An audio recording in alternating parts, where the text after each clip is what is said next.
All right, this video is going to be going over how to use the tool probe and the tool measuring probe on the newer VF2 that we have here at the Tech. This option is only available on this one machine, so you do have to do, if you happen to be on one of the other machines, you cannot obviously utilize the tool probe. So the first thing we need to do is bring up the programs that the tool probe and the measuring probe use. First thing you're going to do then to do this, and this is all documented on a setup sheet that's located behind the machine as far as probing a part and measuring a tool with the tool probe. So when you get to your machine, when you get to the machine and you're ready to do this, you definitely have that reference available to you. But we're going to go through it here on the video.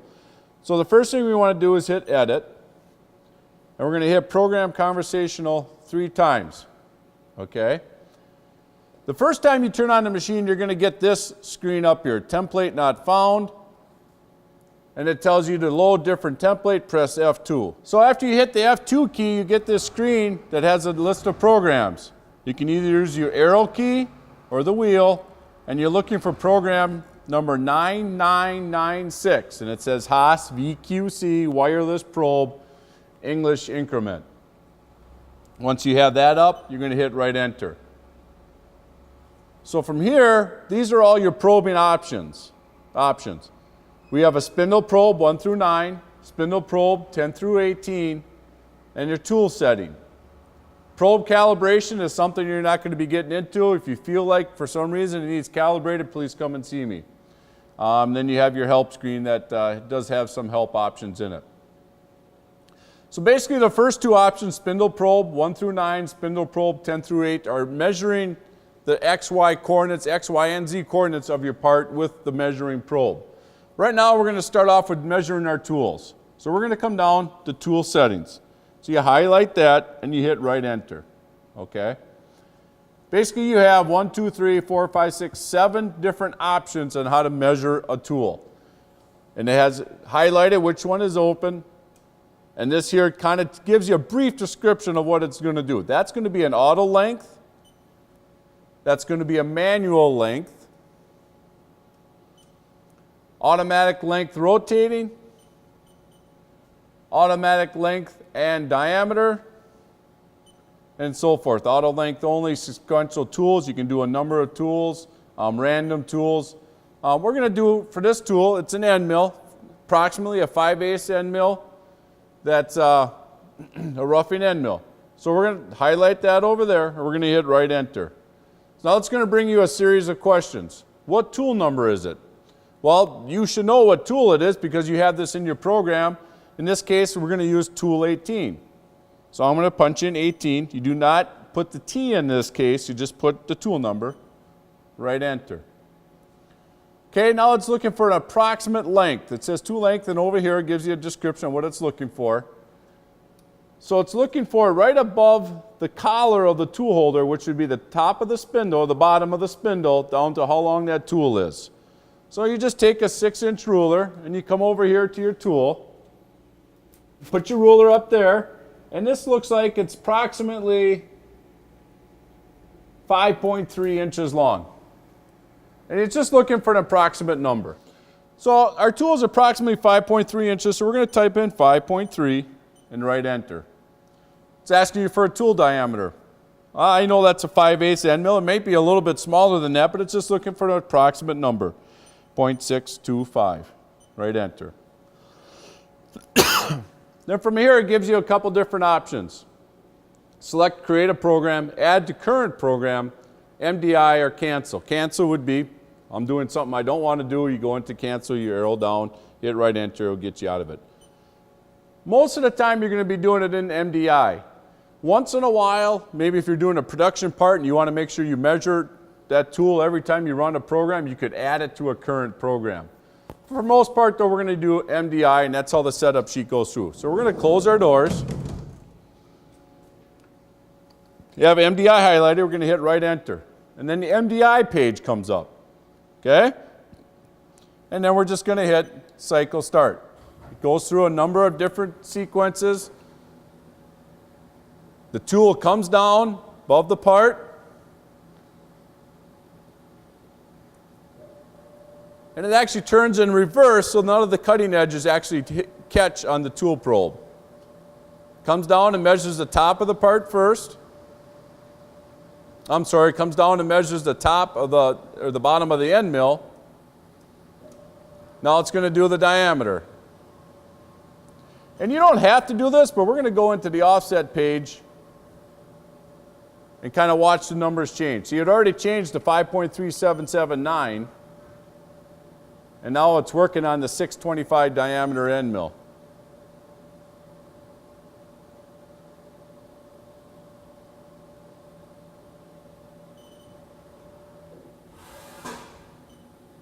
So it actually shows that this end mill actually measures at a 615.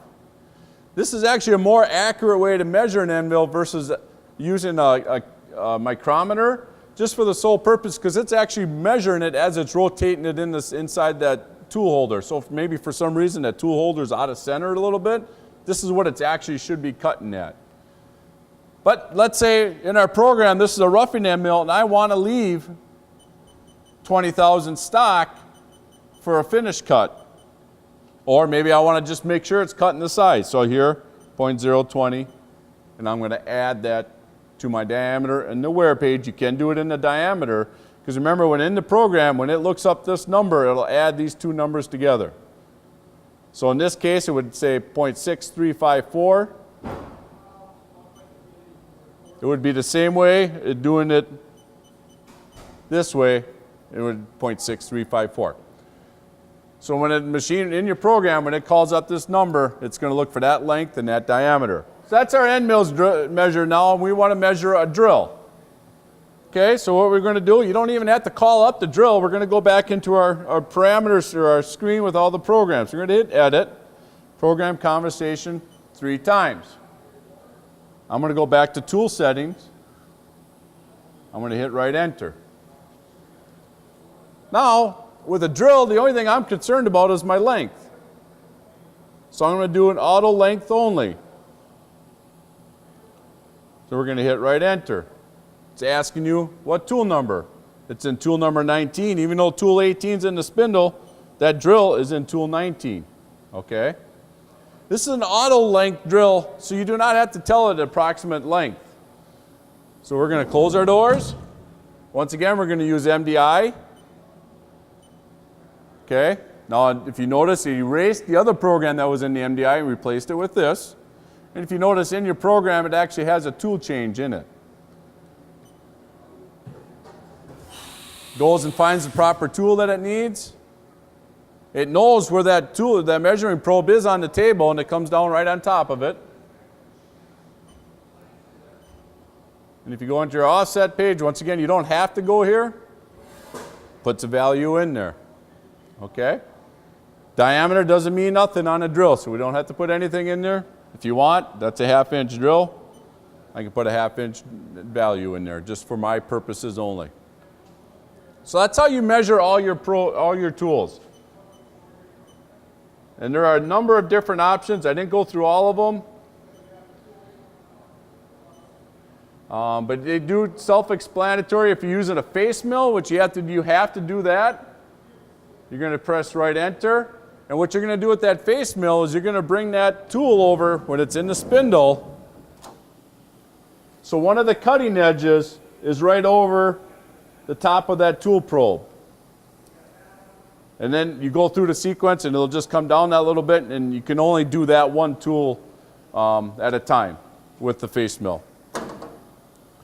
So now if you have all your tool information in there, we're ready to measure our part, where it is on the X and Y, and you can also do the Z.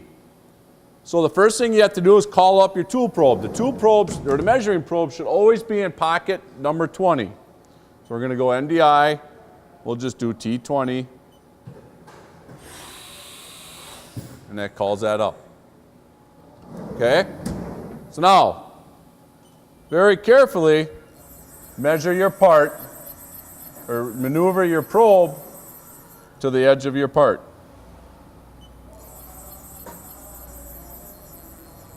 Like I said, very carefully, because it will break. And you want to bring it down just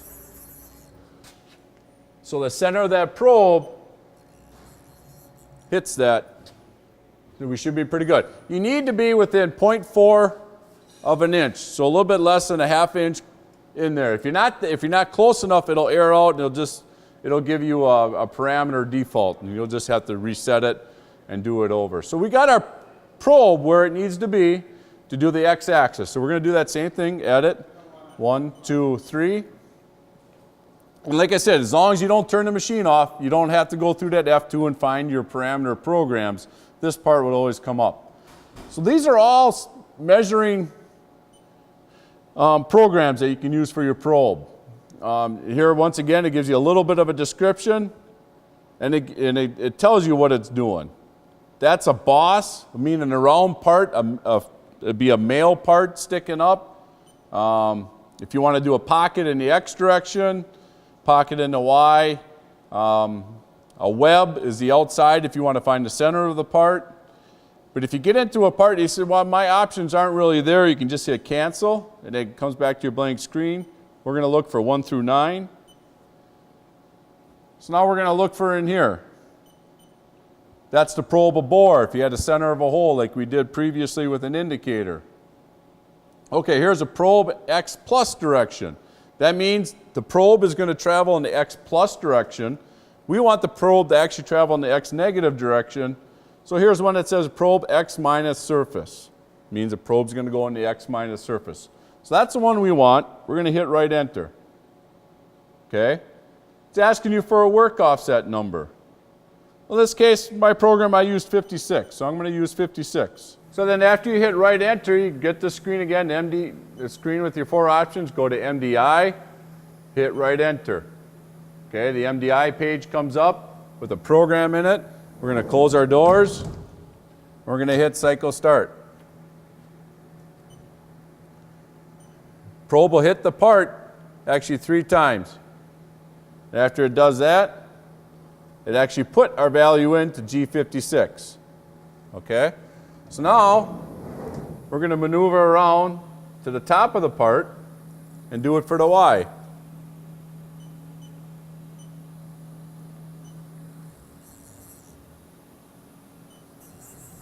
And here you got to make sure that you don't hit your hard jaw and break the probe.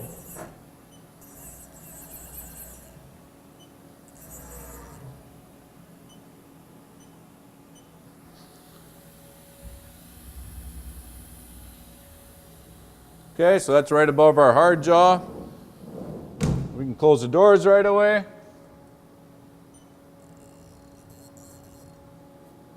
Hit edit, program conversation 3 times, spindle.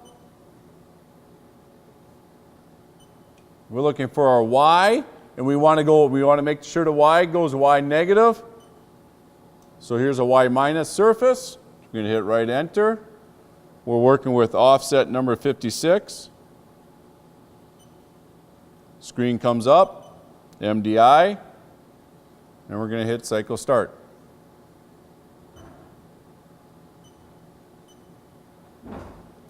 And that's your Y surface, and your offset, you have your X and your Y set there. Okay, so after you do your X and Y, the next thing you want to do is your Z surface. Now, just like you did with the top of the table to the top of your part, you have to give the relationship to where the top of that part is to your tool probe.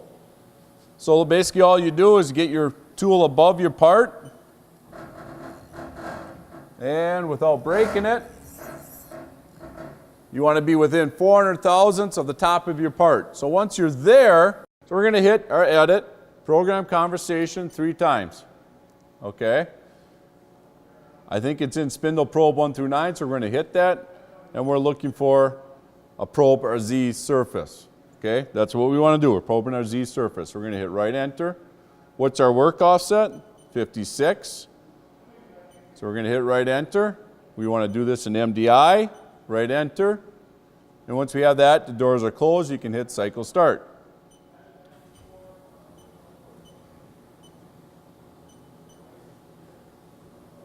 So there, under our G56, it input a negative 15.037. Okay?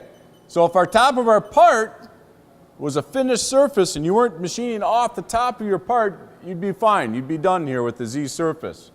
But let's say you have a rough stock there and you want to machine down some of that material, and in your program, you should have, if you're using a face mill, you should be programming at Z0. So what I want to do is I want to change that here. So if I want to bring that down 20 thousandths, just negative 0.02, and now your Z surface is 20 thousandths below your rough stock. Remember, you want to do that in your work offset number so all your other tools follow along. Now, the one little word of caution here, if you measured your tools off the top of the table, you cannot use a probe to measure the top of your part. You have to use a tool or some other measuring device to find out where the relationship to the top of the part to the top of the table. You can use it for your X and Y, but you have to be consistent in how you measure your tools. If you're using the probe, you have to use the probe for the top of your part. So that would cover majority of your X and Y and your Z. I'll go through one of the other instances where if you want to measure the center of the part as far as the X and the Y. So for the X, what I want to do is I want to put the probe approximately in the middle of that part. And you can do this with a scale. It looks like my rough stock is about 5 3/4 of an inch. So I'm going to move it approximately right about there. Like I said, it just has to be close to the center. Okay, so once I have that done, go edit, program conversation 3 times. I believe the options in here, if you pick 1 through 9, you look, oh, that's not the right one. We'll hit cancel, it takes us out. And let's look in spindle probe 10 through 18. Okay, probe an X web, meaning outside of a part. Okay, if you had the inside of a part, it'd be a pocket, but we're doing the outside. We're going to hit right enter. It's asking you to work offset. We're working with 56. Okay, so now it's asking you X width.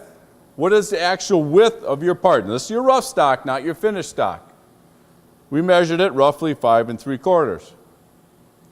Z depth. How far, when that probe moves over to the side, how far do you want that to drop down? Now you do have to be a little careful. You're working with the Y. You want to make sure you watch out for your jaws. So if you have to use a ruler to get a little bit close, you can. In this case, we don't have any of the jaws on the side, so we're just going to say negative 0.5. If you put a positive 0.5, it's going to try to measure the part above it. Okay? So after you hit right enter, you get those 4 options. We're going to use MDI. There. And then we get our program up, and it's just a matter of hitting cycle start. It'll go through and measure one side, goes over and measures the other side. There. And then that input your X center of that part automatically for you, and it did move to the center of the part also. If for some reason you'd punch in a bad value, you really can't hurt nothing. The machine knows where that part should be, and if you put in, like if our width is 5.75, maybe you put 4.75, that machine, when it comes down and it hits the top of the part, it goes at a speed slow enough where it defaults out, and it'll just give you a program error, some type of an error where it hit a part basically where it knew it shouldn't have. So you're not going to break the part or the probe as long as you're inside the MDI program. You can break it if you're hand wheeling it, you go in the wrong direction, you come down too hard. So do be careful when you're hand moving it around.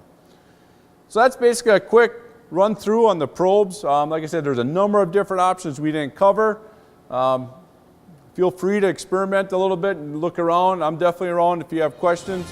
But like I said, if you just kind of watch what you're doing, you really can't hurt it too much unless, like I said, doing it by hand, you can't hurt it. But within the programs, you can pretty much can work it through and just answer the questions that it's prompting you through.